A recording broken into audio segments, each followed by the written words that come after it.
Doctor इला मिश्रा, सह आचार्य Hindi, MST राजकीय महाविद्यालय भरतपुर। प्रिय विद्यार्थियों, आज इस व्याख्यान में मैं आपको अर्थ परिवर्तन की तीसरी दिशा अर्थादेश समझाऊंगी।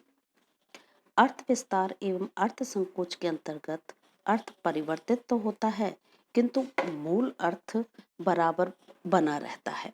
जबकि अर्थादेश में किसी शब्द का मूल अर्थ पूर्णतया लुप्त हो जाता है और उसके स्थान पर एक नया अर्थ प्रचलित हो जाता है।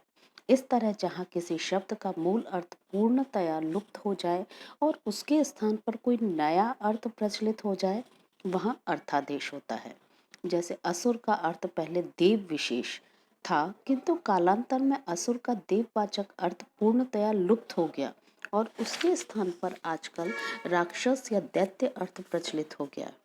इसी प्रकार महाराज शब्द का अर्थ पहले महान राजा लिया जाता था, किंतु आजकल इस शब्द का मूल अर्थ पूर्णतया लुप्त हो गया है और हिंदी में रसोइये को महाराज कहा जाने लगा। इस प्रकार अर्थांतरण या अर्थादेश की यह प्रवृत्ति कितने ही शब्दों के अर्थों में विविध प्रकार के परिवर्तन प्रस्तुत करती है। सुविधा की दृष्टि से अर्थादेश को हम 4 भागों में विभाजित कर सकते हैं। ये 4 भाग हैं अर्थापकर्ष, अर्थोत्कर्ष, अर्थ का मूर्तीकरण व अर्थ का अमूर्तीकरण। अब सबसे पहले हम अर्थापकर्ष को समझेंगे। जहाँ किसी शब्द का मूल अर्थ तो लुप्त हो जाए और कोई दूसरा ऐसा अर्थ प्रचलित हो जाए जो उसकी गिरावट का सूचक हो, वहाँ अर्थापकर्ष होता है। जैसे पुंगव शब्द का मूल अर्थ श्रेष्ठ या अच्छा है, किंतु कालांतर में इसका यह मूल अर्थ लुप्त हो गया और आजकल इसी से बने पोंगा शब्द का अर्थ मूर्ख हो गया। इसी प्रकार देवा नाम प्रिय शब्द का मूल अर्थ था सम्राट अशोक, जो देवताओं को प्रिय था, किंतु कालांतर में इस शब्द का मूल अर्थ लुप्त हो गया और इसका अर्थ भी मूर्ख हो गया। इसी तरह जुगुप्सा का मूल अर्थ था छिपाने की इच्छा, किंतु आजकल इसका अर्थ घृणा हो गया है।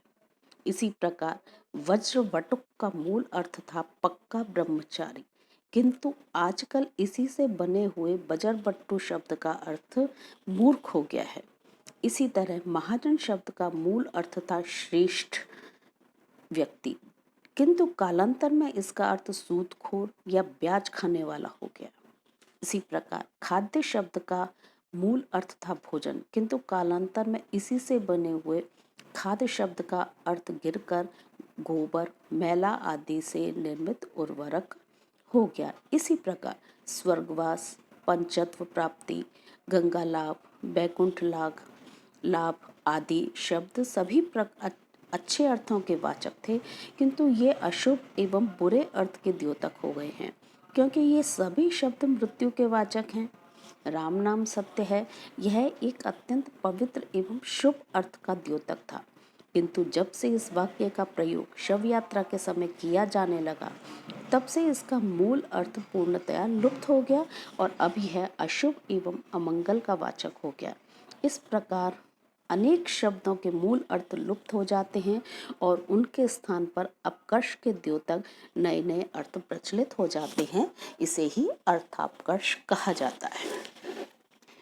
अगला अर्थादेश है अर्थोत्कर्ष। जहाँ कुछ शब्दों के अर्थों में गिरावट आ जाया करती है, वहाँ कुछ शब्दों के अर्थ में परिवर्तन होने से उत्कृष्टता भी आती है। अतएव जहाँ शब्दों के बुरे अर्थ का लोप होकर नए नए प्रचलित अर्थ में उत्कृष्टता दिखाई देती है, वहाँ अर्थोत्कर्ष होता है। जैसे मुक्त शब्द का मूल अर्थ था मूढ़ या मूर्ख, परंतु आजकल हिंदी में इसका अर्थ मोहित हो गया है, जो अर्थोत्कर्ष का द्योतक है।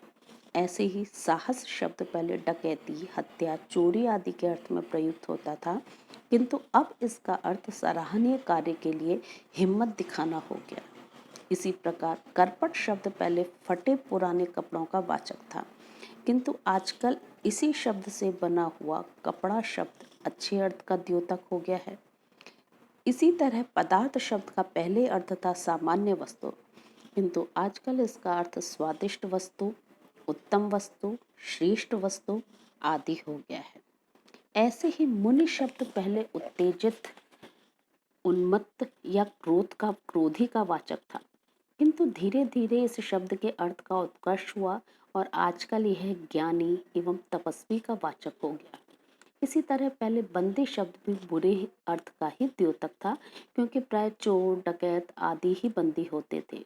किंतु जब से स्वतंत्रता प्रेमी जन भी बंदी बनने लगे, तब से बंदी शब्द का अर्थ भी कुछ अच्छा हो गया है। इसी प्रकार बंदी गृह, कारागार या जेल खाना शब्द भी पहले बुरे अर्थ के द्योतक थे, परंतु जब से स्वराष्ट्र प्रेमी नेता जन इन बंदी गृहों या कारागारों में राष्ट्रहित के लिए जाने लगे, तो इन्हें भी अच्छे अर्थ की तरह से देखा जाने लगा और इनके लिए कृष्ण मंदिर शब्द का प्रयोग स्वतंत्रता आंदोलन में किया गया। इसी प्रकार अनेक शब्दों के गिरे हुए अर्थ कालांतर में उत्कृष्टता एवं उच्चता को प्राप्त कर लेते हैं। अगला अर्थादेश है अर्थ का मूर्तिकरण। पहले यदि किसी शब्द का अर्थ अमूर्त होता है, किंतु कालांतर में वह अमूर्त अर्थ लुप्त होकर उसके स्थान पर कोई मूर्त अर्थ प्रचलित हो जाता है, तो वहाँ अर्थ का मूर्तिकरण हो जाता है। जैसे देवता शब्द पहले भाववाचक संज्ञा शब्द था, जो देवत्व का वाचक था, किंतु जब से अब इसका देवत्व वाचक अमूर्त अर्थ तो लुप्त हो गया और हिंदी में यह देववाचक मूर्त अर्थ का द्योतक हो गया। इसी प्रकार जनता शब्द भी पहले भाववाचक संज्ञा थी और मानवता का वाचक थी, परंतु आजकल हिंदी में यह जनसाधारण के मूर्त अर्थ का वाचक हो गया। इसी प्रकार खटाई तथा मिठाई शब्द भी भाववाचक थे और खट्टापन और मिठास संबंधी अमूर्त अर्थ के द्योतक थे, किंतु आजकल हिंदी में इसका मूल अर्थ लुप्त हो गया और वे द्रव्यवाचक मूर्त अर्थ के द्योतक हो गए। इसी प्रकार संतति का मूल अर्थ था लगातार बढ़ते जाना, जो एक अमूर्त अर्थ का द्योतक था, परंतु आजकल इसका मूर्त अर्थ संतान हो गया है। इसी प्रकार शयन अर्थात बिछौना, भवन अर्थात घर, वसन अर्थात कपड़ा आदि बहुत से शब्द जो पहले अमूर्त अर्थ के द्योतक थे, अब वे मूर्त अर्थ के वाचक हो गए हैं।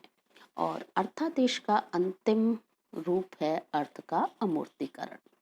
जिस प्रकार कुछ शब्द अपने अमूर्त अर्थ को छोड़कर मूर्त अर्थ ग्रहण कर लेते हैं, उसी प्रकार कुछ शब्द अपने मूर्त अर्थ को छोड़कर कालांतर में अमूर्त अर्थ ग्रहण कर लेते हैं। मूर्त से अमूर्त होने की यही प्रक्रिया अर्थ का अमूर्तीकरण कहलाती है। जैसे कपाल शब्द पहले मूर्त खोपड़ी का वाचक था, किंतु अब यह शब्द भाग्य जैसे अमूर्त अर्थ का वाचक हो गया।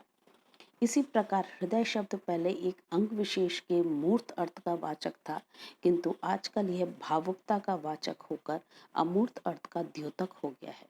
इसी प्रकार खट्टा या मीठा शब्द पहले द्रव्यवाचक थे, किंतु आजकल गुणवाचक होकर ये शब्द अमूर्त अर्थ के द्योतक हो गए हैं। ऐसे ही बड़ी छाती, बड़ा कलेजा, विशाल हृदय आदि शब्द भी अब मूर्त अर्थों के वाचक न रहकर क्रमशः साहस, दृढ़ता, उदारता आदि अमूर्त अर्थों के द्योतक हो गए हैं। इस प्रकार हमने देखा कि अर्थादेश के अंतर्गत शब्दों के अर्थ का पूर्णतया परिवर्तन हो जाता है। कहीं यह उत्कर्ष की ओर जाता है, कभी यह अपकर्ष की ओर जाता है, कहीं अर्थ का मूर्तिकरण हो जाता है, कहीं अर्थ का अमूर्तिकरण हो जाता है। मैं अपना व्याख्यान यहीं पर समाप्त